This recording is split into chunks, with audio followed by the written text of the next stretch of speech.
ओम सर्वे भवन्तु सुखिनः सर्वे सन्तु निरामयाः सर्वे भद्राणि पश्यन्तु मा कश्चित् दुःखभाग् भवेत्। जय श्री राम। नमस्कार। मैं आपके सामने आचार्य पंडित रमेश सेमवाल। रुड़की हब के दर्शकों को बहुत बहुत अभिनंदन, स्वागत। और रुड़की हब की टीम श्री नितिन कुमार जी और श्री गौरव बस जी का स्वागत। और मेरे भाई बंधु, जैसे आजकल कोरोना वायरस का बहुत महामारी का पूरे संसार में प्रकोप चल रहा है, पूरे संकट में दुनिया है और हम सभी परेशान हैं, अपने घरों के अंदर विराजमान हैं, सभी द्वंद्व में हैं, क्लेश में हैं, कारोबार से लेकर के अपने मानसिक शक्ति से लेकर के। और इन सब का बचाव भारतीय हिंदू धर्म दर्शन में है। रोग, कष्ट और अपने मानसिक स्थिति को ठीक करने का निवारण भारतीय हिंदू धर्म दर्शन में है, हमारे धर्म ग्रंथों में है, शास्त्रों में है। ज्योतिष के अनुसार तो ये मेरी भविष्यवाणी है कि सितंबर तक ज़्यादा प्रकोप कोरोना वायरस करेगा और वैसा संसार में 2022 तक, जब तक शनि मकर राशि पे चलेंगे, 2022 तक संसार में उथल पुथल रहेगी, रोग बढ़ेंगे और जो इकोनॉमी जिसको बोलते हैं आर्थिक व्यवस्था डगमगा जाएगी। संकट, क्लेश, युद्ध, भूकंप, प्राकृतिक आपदा का योग है 2022 तक। इन सब का निवारण हमारे ऋषि मुनियों ने यज्ञ को बताया है, अनुष्ठान को बताया है। तो हमने मुहिम चलाई है, घर घर यज्ञ हर घर यज्ञ, घर घर यज्ञ हर घर यज्ञ, यानी घर घर यज्ञ होंगे, हर घर में यज्ञ होगा। तो यज्ञ से, यज्ञ का पूर्ण धार्मिक महत्व है और वैज्ञानिक महत्व भी है। यज्ञ करने से वायुमंडल शुद्ध होता है, रोगाणु का विनाश होता है और इस महामारी में निजात मिलेगी, आपको मानसिक शक्ति मिलेगी, ये प्राकृतिक का प्रकोप समाप्त होगा।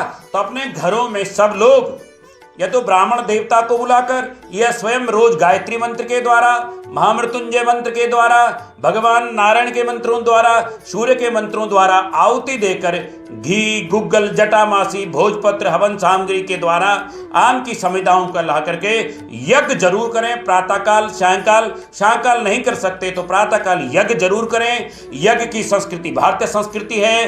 भगवान श्री राम भी यज्ञ करते थे, भगवान श्री कृष्ण भी यज्ञ करते थे और यज्ञ के द्वारा ही भगवान नारायण की कृपा होती है, भगवान सूर्य नारायण की कृपा होती है, चंद्रमा की कृपा होती है, वायु देवता की कृपा होती है, वरुण देवता की कृपा होती है, पृथ्वी माता की कृपा होती है।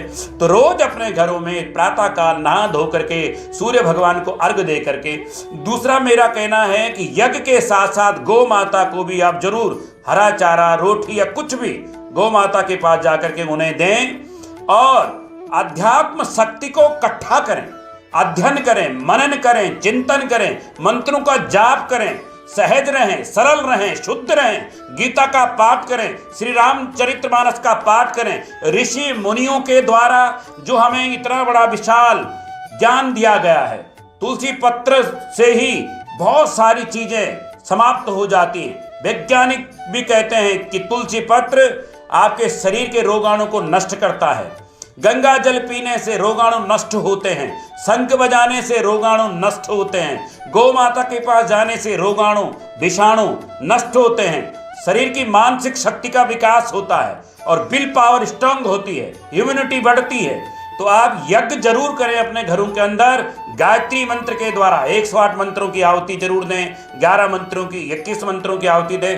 तो यज्ञ का बहुत बड़ा विज्ञान है। अगर किसी को दमे की बीमारी है, सांस की बीमारी है और सारी बीमारी, तो जड़ी बूटियों के द्वारा हवन करने से घर के रोगाणु और जिस क्षेत्र में यज्ञ होता है उस क्षेत्र का पूरा वातावरण शुद्ध होता है। जब एक सैनिटाइज से आप कहते हैं हमारे हाथ पैर सब शुद्ध हो जाते हैं, वो विषाणु का प्रकोप नहीं पड़ता, तो हमारे ऋषियों ने लाखों वर्ष पूर्व इस विज्ञान को शोध करके बताया कि यज्ञ के द्वारा वायुमंडल में शुद्धिकरण होता है, ऑक्सीजन बढ़ता है, कार्बन डाइऑक्साइड, रोगाणु, विषाणु नष्ट होते हैं। ब्रह्म ऋषि भारद्वाज जी से लेकर विश्वामित्र, वशिष्ठ ऋषि, कणाद और भगवान श्री कृष्ण स्वयं सुबह शाम यज्ञ करते थे। भगवान श्री राम यज्ञ करते थे।